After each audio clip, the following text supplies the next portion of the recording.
Formula ఈ car race వ్యవహారంలో KTR ACB court ముందైతే హాజరయ్యారు. మీరు విజువల్స్ లో గమనించవచ్చు.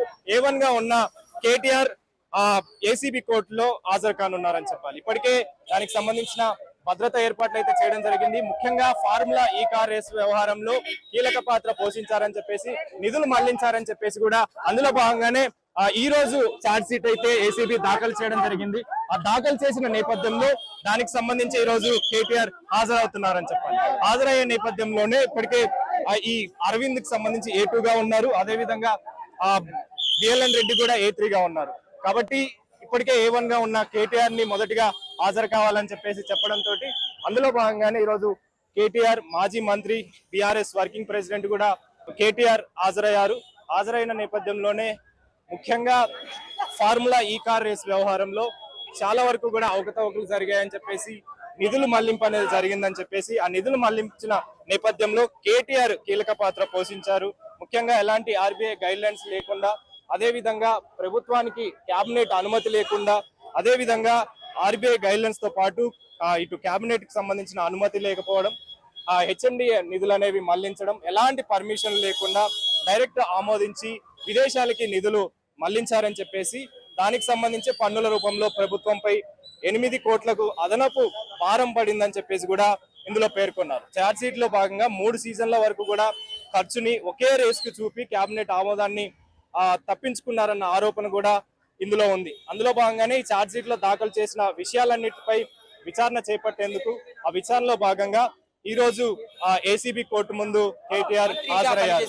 అందులో భాగంగానే బీఆర్ఎస్ పార్టీ ప్రభుత్వం హయాంలో ఈయన మంత్రిగా పనిచేశారు కాబట్టి, మంత్రిగా పనిచేసిన నేపథ్యంలో దానికి సంబంధించి ఆ టైంలో అంటే ఈ కార్ రేస్ వ్యవహారంలో చాలా వరకు కూడా అవినీతికి పాల్పడ్డారని, మొత్తం 3 సీజన్ల వరకు ఉన్నటువంటి ఈ కార్ రేస్ వ్యవహారం, దాన్ని మొత్తాన్ని కూడా ఒకటేసారి నిధులన్నింటి కూడా తీసుకోవడం, నిధులన్నింటి కూడా ఆమోదం తెలపడం, అప్పుడు ఎలక్షన్ కి సంబంధించిన ఎన్నికల కోడ్ ఉన్నా కూడా ఎన్నికల కోడ్ ని కూడా ఉల్లంఘించారని చెప్పేసి, ఆ ఉల్లంఘించిన నేపథ్యంలోనే ఇదంతా కూడా నడిపించారు. ముఖ్యంగా కేటీఆర్, అరవింద్, అదేవిధంగా బిఎల్ఎన్ రెడ్డి, వీళ్ళ ముగ్గురిని కూడా నిందితులుగా చేస్తూ ఛార్జ్ షీట్ అయితే దాఖలు చేయడం జరిగింది. ఛార్జ్ షీట్ లో భాగంగా ఈ రోజు ఏసీబీ కోర్టు ముందైతే కేటీఆర్ హాజరయ్యారు. మరి చూడాలి విచారణకు సంబంధించి ఏ విధంగా విచారణ అనేది జరుగుతుంది. అదే విధంగా ఇప్పటికే లీగల్ టీం కూడా కోర్టుకు చేరుకున్నారు.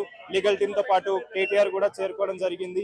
అయితే ఇప్పటికే కేటీఆర్ కూడా నేను కోర్టుకు సంబంధించి కావచ్చు, అదే విధంగా ప్రజాస్వామ్యాన్ని నమ్ముతా కాబట్టి అందులో భాగంగానే కేటీఆర్ కూడా హాజరవుతానని చెప్పేసి, ఏవైతే నాకు సంబంధించిన కేసులు ఉన్నాయో ఆ కేసుల వ్యవహారంలో ఖచ్చితంగా నేను ముందుకు వస్తానని చెప్పేసి, ముఖ్యంగా ఈ కార్ రేస్ వ్యవహారంలో ఎలాంటి అవకతవకలు జరగలేదని చెప్పేసి, నిజాయితీగా నేను ఉన్నానని చెప్పేసి కూడా ఆయన మాట్లాడడం జరిగింది. మరి ఈ ఛార్జ్ షీట్ దాఖలు చేసినటువంటి ఏసీబీకి అదే విధంగా విచారణకు సంబంధించి ఏ విధమైనటువంటి తీర్పు వచ్చే అవకాశం ఉంది అంటే, ఛార్జ్ షీట్ దాఖలైంది కాబట్టి ఏ విధంగా ఈ ఛార్జ్ షీట్ లో వాళ్ళు ఏవైతే పొందుపరిచారో, ముఖ్యంగా ఆర్బీఐ గైడ్ లైన్స్ ఫాలో కాలేదని చెప్పేసి, అదే విధంగా అవినీతికి పాల్పడ్డారని చెప్పేసి ప్రభుత్వ నిధులను మళ్లించడం, అదే విధంగా ఎన్నికల కోడ్ ఉన్నా కూడా ఈ నిధులు అనేవి మళ్లించడం జరిగింది. కాబట్టి వీటన్నిటిలో ముఖ్య పాత్ర కేటీఆర్ ఉంది. కాబట్టి కేటీఆర్ కి ప్రెసెంట్ ఏసీబీ కోర్టులో విచారణ అయితే జరగనుంది. చూడాలి మరి విచారణ ఎంతసేపు జరుగుతుంది. కేటీఆర్ కూడా హాజరయ్యారు కాబట్టి ఎలాంటి నిర్ణయం తీసుకుని ఉందనేది మాత్రం ఏసీబీ ఏ విధంగా ముందుకెళ్తుంది, కేటీఆర్ ఏ విధంగా ముందుకెళ్తున్నది మాత్రం